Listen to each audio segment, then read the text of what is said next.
Hello friends, I am Neetu Nigam. Welcome to my channel success with Nigam institute.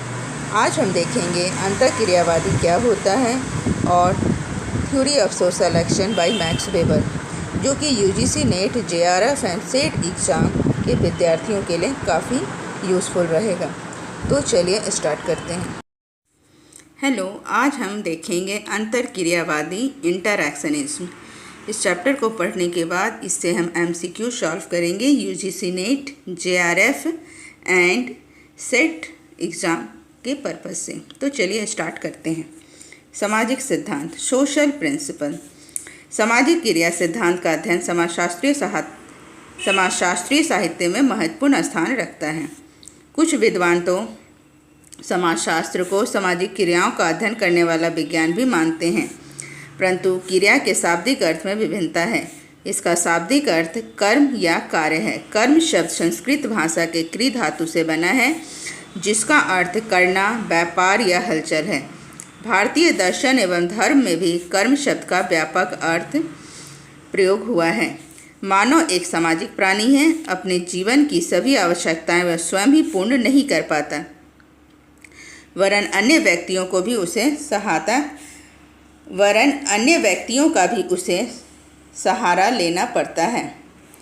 तभी यहाँ पर सामाजिक क्रिया अस्तित्व में आती है। सामाजिक क्रिया के लिए कर्ता, परिस्थिति और प्रेरणा का होना आवश्यक है।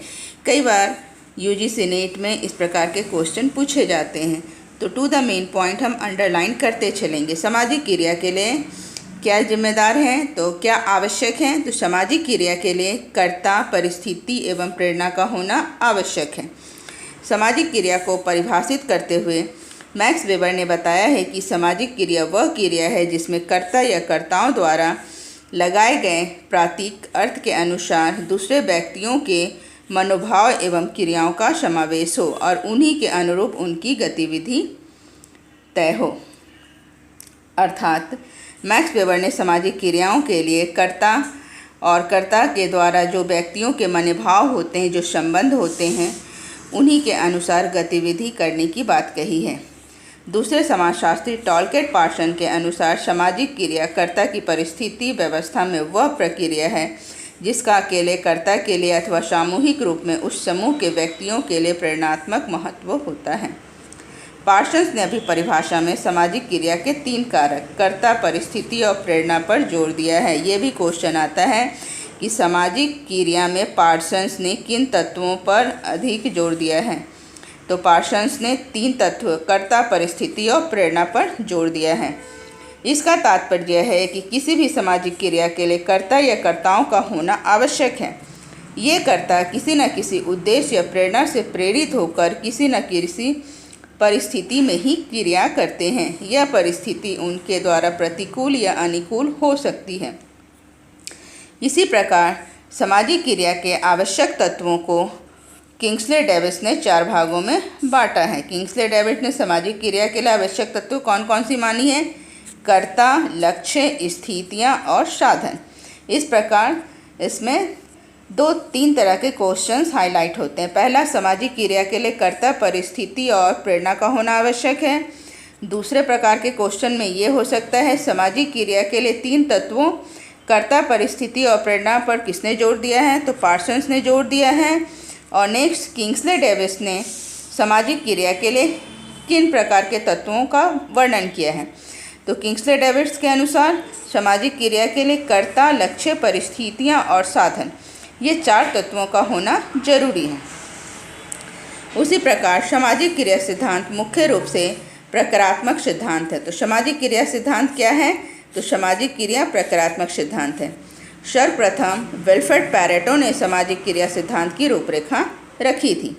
तो सामाजिक क्रिया की सिद्धांत की रूपरेखा किसने सर्वप्रथम रखी? तो विल्फ्रेड पैरेटो ने। और बाद में मैक्स वेबर ने सामाजिक क्रिया सिद्धांत को आदर्श प्रारूप के रूप में प्रस्तुत किया। ये क्वेश्चन भी कई बार पूछा जा चुका है। मैक्स वेबर की सामाजिक क्रिया किस रूप में जानी जाती है? तो आदर्श प्रारूप के रूप में जानी जाती है। अब हम देखेंगे मैक्स वेबर का सामाजिक क्रिया सिद्धांत। मैक्स वेबर सामाजिक क्रिया को ऐसी मनोवृत्ति या व्यवहार के रूप में देखता है जिसका कर्ता के लिए कोई अर्थ होता है। वो लिखते हैं, समाजशास्त्र वह विज्ञान है जो सामाजिक क्रिया के व्याख्यात्मक बोध के द्वारा उसकी दिशा और परिणामों के कार्य का कारण विश्लेषण पर पहुंचने का प्रयत्न करता है। अर्थात मैक्स वेबर के अनुसार सामाजिक क्रिया जब भी होती है तो उसकी कोई दिशा और परिणाम होता है। अब हम देखेंगे सामाजिक क्रिया का व्यक्तिपरक अर्थ। इस प्रकार मैक्स वेबर सामाजिक क्रिया के अन्य व्यक्तियों के व्यवहारों एवं क्रियाओं को भी सम्मिलित करते हैं। अर्थात एक व्यक्ति जब कोई शारीरिक या मानसिक क्रिया करते समय किसी अन्य व्यक्ति या व्यक्तियों की क्रियाओं को ध्यान में रखते हुए उसी के अनुसार क्रिया करता है तो वैसी क्रिया को सामाजिक क्रिया कहा जाएगा। मैक्स वेबर के अनुसार सामाजिक क्रिया करते समय व्यक्तियों के व्यवहार व्यक्ति सामने वाले के शारीरिक और मानसिक क्रियाओं को करते समय अपने व्यवहार में अगर परिवर्तन करता है या उनके अनुसार कार्य करता है तो ऐसी क्रिया को मैक्स वेबर ने सामाजिक क्रिया कहा है। अतः मैक्स वेबर ने सामाजिक क्रिया को व्यक्तिपरक अर्थ के साथ जोड़कर उसे आनुभाविक बना दिया है। ये एक क्वेश्चन हाईलाइट होता है। मैक्स वेबर ने सामाजिक क्रिया को किसके साथ जोड़कर आनुभाविक बनाया है? तो व्यक्तिपरक अर्थ के साथ। व्यक्तिपरक अर्थ का तात्पर्य उद्देश्य और मूल्यों को भी सम्मिलित करना है। दूसरा हो जाता है व्यक्तिपरक का अर्थ क्या होता है? तो उद्देश्य और मूल्यों को सम्मिलित करना। इस दृष्टि से सामाजिक क्रिया वह है जिसका अर्थ कर्ता स्वयं लगाता है, उसे कर्ता लक्ष्य प्राप्ति की दृष्टि से परिभाषित करता है और जिसके साथ मूल्य भी जुड़े होते हैं। अब हम देखेंगे सामाजिक क्रिया की विशेषता। मैक्स वेबर ने सामाजिक क्रिया और सामाजिक संबंध इन दोनों आवश्यकताओं को पर्यायवाची के रूप में प्रस्तुत किया है। सामाजिक क्रिया को स्पष्ट करने के लिए वेबर ने सामाजिक क्रिया की 4 विशेषताओं का उल्लेख किया है। पहला, सामाजिक क्रिया दूसरों की भूतकालीन, वर्तमान और भविष्य के व्यवहार से प्रभावित होती है। इस प्रकार सामाजिक क्रिया का संबंध तीनों काल में होता है। सेकंड, प्रत्येक प्रकार की क्रिया सामाजिक क्रिया नहीं होती है। इस प्रकार जैसे अकेले में बैठकर ईश्वर की उपासना करना सामाजिक क्रिया नहीं है। इस प्रकार के क्वेश्चन कई बार यूजीसी नेट में आ चुके हैं। जैसे मान लो इस प्रकार का क्वेश्चन रहता है, अकेले में बैठकर ईश्वर की उपासना करना ये सामाजिक क्रिया है या नहीं है? तो ये हो जाएगा, अकेले में बैठकर अगर कोई क्रिया की जा रही है, काम किया जा रहा है तो वो सामाजिक क्रिया नहीं है। किंतु पुरोहितों के मंत्रोच्चारण के साथ साथ हवन में आहुति देना या मूर्ति पर फूल चढ़ाना सामाजिक क्रिया है, क्योंकि व्यक्ति को यह क्रिया पुरोहित के व्यवहार से प्रभावित है। थर्ड, मनुष्य का प्रत्येक प्रकार का संपर्क भी सामाजिक क्रिया नहीं होता है। केवल वही क्रिया सामाजिक क्रिया कहलाएगी जो दूसरे व्यक्ति के व्यवहार से अर्थपूर्ण ढंग से संबंधित एवं प्रभावित हो। क्वेश्चन नंबर 4, सामाजिक क्रिया ना तो अनेक व्यक्तियों द्वारा एक साथ की जाने वाली एक सी क्रिया है और न ही केवल दूसरों से प्रभावित क्रिया है। दूसरे व्यक्ति द्वारा प्रभावित क्रिया और दूसरे व्यक्तियों के व्यवहार और क्रिया द्वारा प्रभावित क्रिया में अंतर है। जैसे एक व्यक्ति को नहाते देखकर दूसरा भी वैसा ही करने लगता है तो यह अनुकरण सामाजिक क्रिया नहीं है, क्योंकि वो दूसरे व्यक्ति को नहाते हुए देखकर खुद वह नहा रहा है लेकिन उनके बीच कोई क्रिया नहीं हो रही है, बातें नहीं हो रही, संवाद नहीं हो रहे, किसी प्रकार कोई भी एक दूसरे से अंतर क्रिया नहीं हो रहा है। इसीलिए इस प्रकार की क्रिया सामाजिक क्रिया नहीं कहलाएगी, क्योंकि वह अकेले में बैठकर कर रहा है। सामाजिक क्रिया के लिए हमने क्या जाना? व्यक्तियों का उद्देश्य, मूल्य और अंतर क्रिया एक दूसरे से संवाद का होना जरूरी है। अब हम देखेंगे सामाजिक क्रिया का आदर्श प्रारूप क्रिया के प्रकार। मैक्स वेबर ने विभिन्न विषयों जैसे धर्म, राजनीति, कानून, पूंजीवाद आदि का विश्लेषण आदर्श प्रारूप के माध्यम से करने का प्रयत्न किया है। अर्थात इस प्रकार के क्वेश्चन आते हैं, सामाजिक क्रिया का आदर्श प्रारूप किसने दिया है? तो मैक्स वेबर ने दिया है।